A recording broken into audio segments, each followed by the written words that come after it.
아직 안 끝났다던 그 예측 결국 현실이 됐습니다. 얼마 전 저희 채널에서 106일간의 전쟁을 다루면서 미국과 이란의 종전 합의가 사실은 완전한 평화가 아니라 언제든 깨질 수 있는 살얼음판이라고 말씀드렸는데요. 그 우려가 채 한 달도 지나지 않아 현실이 됐습니다. 60일을 목표로 했던 휴전 로드맵이 시작된 지 불과 20일 만에 트럼프 대통령이 직접 종전 합의는 끝났다고 선언했습니다. 이란과 미국은 서로에게 미사일과 드론을 주고받았고 국제유가는 하루 만에 5% 넘게 뛰었습니다. 오늘은 무슨 일이 벌어졌는지 그리고 정말 전쟁이 다시 시작되는 건지 정리해보겠습니다. 먼저 잠깐 배경을 되짚어보겠습니다. 지난 2월 말 미국과 이스라엘의 기습 공격으로 시작된 이 전쟁은 106일 만인 지난 6월 14일 공식적으로 종전이 선언됐습니다. 이후 스위스에서 열린 고위급 회담을 통해 양측은 60일 안에 최종 합의에 도달하겠다는 양해각서에 서명했고 봉쇄됐던 호르무즈 해협도 통행료 없이 재개방됐습니다. 하지만 이 합의에는 처음부터 또 다른 휴전협정에 불과하다는 우려가 따라다녔습니다. 그리고 그 우려가 채 한 달도 지나지 않아 현실이 된 겁니다. 먼저 사건의 전개부터 보겠습니다. 지난 7일 이란이 호르무즈 해협의 오만 쪽 해역을 지나던 상선들을 공격했습니다. 미군 중부사령부는 이에 대한 보복으로 곧바로 이란 내 80개 이상의 목표물을 타격하는 공습을 감행했다고 발표했습니다. 이란의 방공 시스템과 지휘통 제망 그리고 해협 안팎에 있던 60척 넘는 이란 혁명수비대, 소형 함정까지 공격 대상이었습니다. 이란도 가만히 있지 않았습니다. 다음 날인 8일 이란 혁명수비대는 미국의 정전협정 위반에 대한 보복이라며 바레인과 쿠웨이트에 있는 미군 기지 85곳을 타격했다고 밝혔습니다. 혁명수비대는 성명에서 미국의 테러리스트 군대가 호르무즈 해협 인근 여러 해안기지와 민간시설을 공격해 휴전협정을 노골적으로 위반했다며 이에 대한 초기 대응으로 해군과 항공우주군이 미사일과 드론을 동원한 합동작전을 실시했다고 설명했습니다. 구체적으로는 바레인 살만항의 미군 시설과 미 해군 오함대 기지, 그리고 쿠웨이트의 알리알 살렘 공군기지가 표적이 됐습니다. 이란군은 이 과정에서 미군 무인기 MQ-9 한 대도 격추했다고 주장했습니다. 그렇다면 애초에 이 충돌은 왜 다시 시작된 걸까요? 양측의 주장이 완전히 갈립니다. 이란 외무부는 미국이 이란산 원유 수출을 허용했던 면제 조치를 철회한 것이 종전, 양해각서 10조를 명백히 위반한 행위라고 주장했습니다. 아바스 아락치 이란 외무장관은 성명을 통해 미국의 공습과 원유 제재 재개, 그리고 이스라엘과 헤즈볼라의 지속적인 충돌로 인해 휴전 합의의 근본적인 부분이 무력화됐다고 밝혔습니다. 그러면서 이란은 영토와 주권 안보를 지키는 데 주저하지 않을 것이며 걸프 지역에 미군 기지를 둔 국가들의 공격 발원지를 표적으로 삼겠다고 경고했습니다. 이란 외교부의 카젬 가리바바디 차관도 소셜미디어를 통해 미국의 면제 조치 철회는 양해각서 10조를 명백히 위반한 것이라며 국가 이익과 안보를 수호하기 위해 단호한 조치를 취하겠다고 밝혔습니다. 특히 이란 쪽에서 강하게 반발한 지점이 있습니다. 바로 미군의 공습 시점이 하필 하메네이 전 최고 지도자의 장례 기간과 겹쳤다는 겁니다.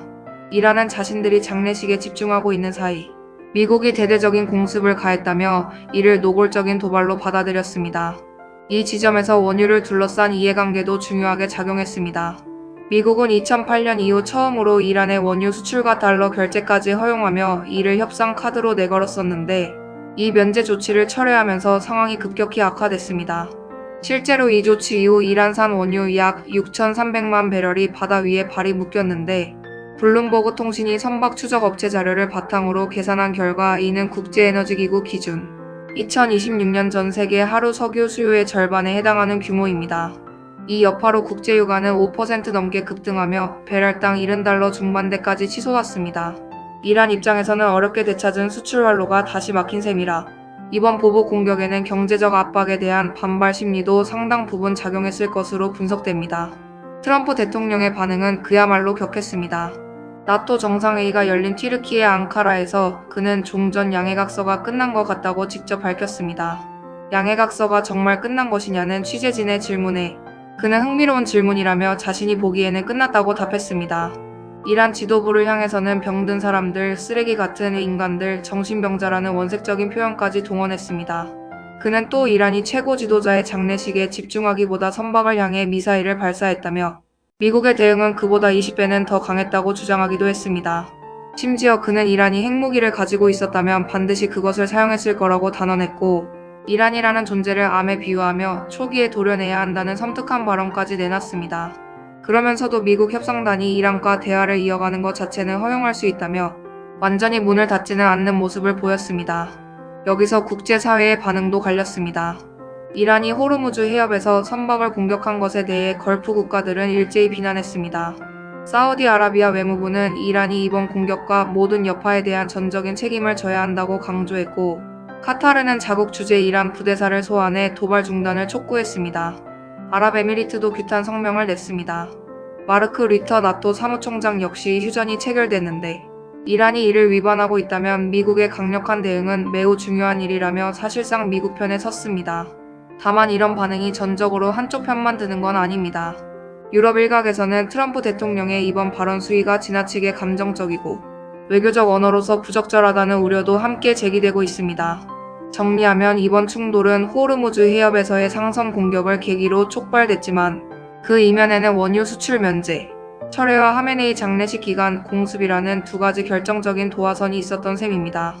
양측 모두 상대가 먼저 합의를 깼다고 주장하고 있어 누구의 책임이 더 큰지에 대한 국제적 평가는 앞으로도 계속 엇갈릴 것으로 보입니다.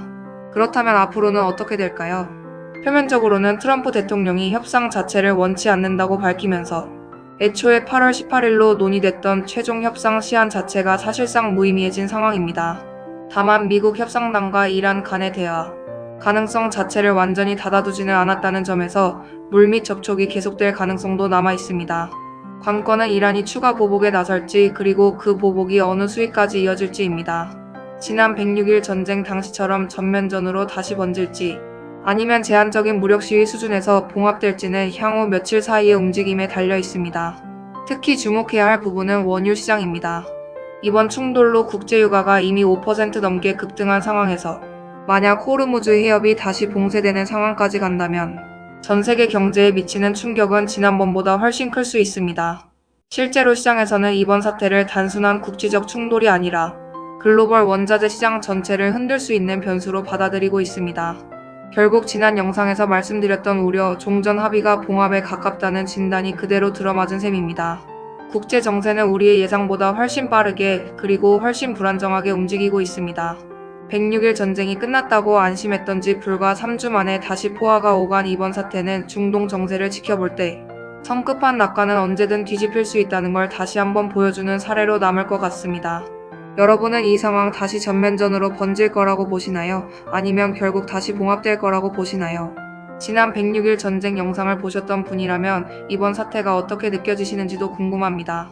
댓글로 여러분의 생각을 들려주세요.